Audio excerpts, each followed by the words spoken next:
Good morning student, class 10। आज हम पढ़ेंगे चैप्टर 15 माटी वाली। इसको किसने लिखा है? विद्यासागर नौटियाल ने लिखा है। इसका केंद्रीय भाव चलिए पढ़ते हैं।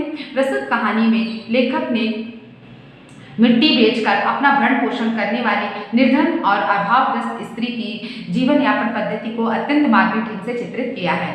आप ये अंडरलाइन कर लीजिए कि ये क्या है, कहानी है। इस तरह के प्रश्न आपके ऑब्जेक्टिव में, आप क्वेश्चन में आ जाते हैं। तो कहानी में लेखक ने, मतलब कि ये माटी वाली क्या है, कहानी है।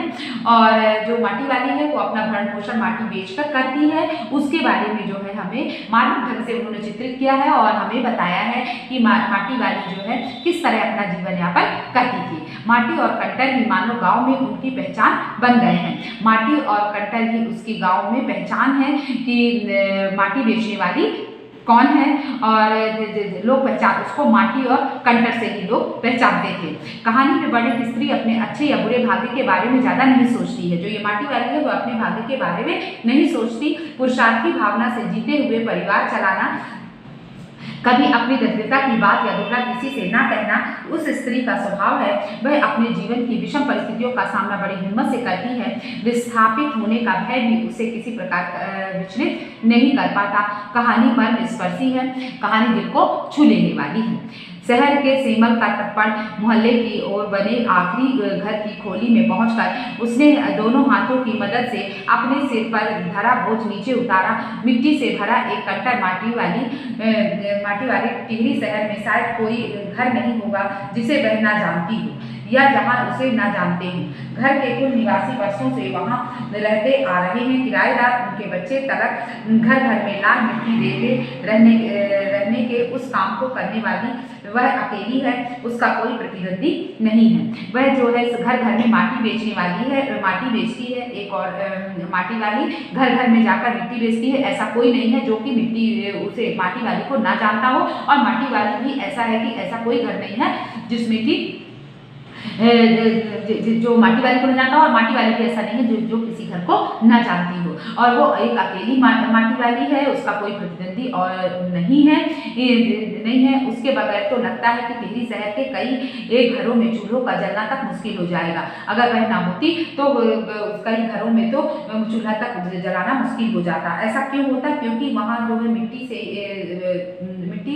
पोतने के लिए वहाँ की मिट्टी अच्छी नहीं थी, तो मिट्टी दूर से वो माटा खाना जाकर के मिट्टी लेकर आती थी और उसी मिट्टी से लोग घर की पुताई करते थे। वह ना रहे तो लोगों के सामने रसोई और भोजन कर लेने के बाद अपने चूल्हे चौकी की लिपाई करने की समस्या पैदा हो जाएगी। तो अगर वो ना होती तो लिपाई करने की समस्या पैदा हो जाती। भोजन जुटाने और खाने की तरह रोज की एक समस्या, घर में साफ लाल मिट्टी तो हर हालत में मौजूद रहनी चाहिए। चूल्हे चौके को लीपने के अलावा साल 2 साल में मकान के कमरों, दीवारों और गोबरी लिपाई करने के लिए भी लाल मिट्टी की जरूरत पड़ती रहती है। शहर के अंदर कहीं माटा खाना है नहीं, शहर के अंदर और कहीं माटा खाना नहीं था।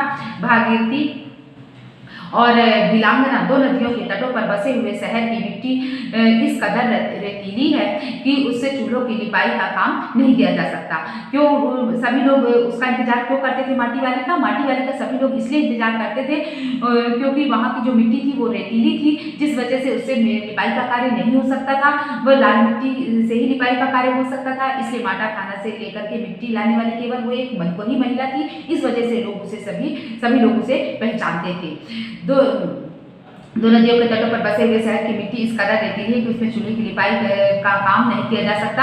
आने वाले नए किराएदार भी एक बार अपने घर के आंगन में उसे देख लेते हैं तो अपने आप माटी वाली के ग्राहक बन जाते हैं। घर घर जाकर माटी बेचने वाली नाते कद की एक लाचार बुढ़िया माटी वाली थी। वो एक लाचार बुढ़िया थी जो कि घर घर जाकर माटी बेचती थी। शहरवासी सिर्फ माटी वाली को नहीं, उसके कंटर को भी अच्छी तरह पहचानते हैं। रत्ती कपड़े को मोड़कर बनाए गए एक गोल डिब्बे के ऊपर लाल चिकनी मिट्टी से छुलबुल भरा कनस्तर टिका रहता है। उसके ऊपर किसी ने कभी कोई ढक्कन लगा नहीं देखा, और जो कनस्तर था उस कनस्तर में जो है ढक्कन नहीं लगा रहता था। और अपने कंटर को इस्तेमाल में लाने से पहले वह अपने ऊपरी ढक्कन को काट कर निकाल फेंकती थी। वह ऊपरी कंटर के जो ऊपरी ढक्कन होता था उसे निकाल देती थी। ऐसा वो इसलिए करती थी जिससे माटी भरने में आसानी हो। ढक्कन के ना रहने पर कट्टर के अंदर मिट्टी भरने और फिर उसे खाली करने में आसानी रहती थी, इसलिए वो ढक्कन को निकाल दिया करती थी। उसके कट्टर को जमीन पर रखते सामने के घर से 9-10 साल की एक छोटी लड़की कामनी दौड़ती हुई वहां पहुंची और उसके सामने खड़ी हो गई। मेरी माँ ने कहा है जरा हमारे यहाँ भी आ जाना। एक जैसे ही उसने कनस्टर नीचे रखा वैसे ही एक लड़की जो है उसके पास, कामनी नाम की एक लड़की उसके पास आकर खड़ी हो गई और उसने कहा, मेरी माँ ने कहा जरा हमारे यहाँ भी आ जाना।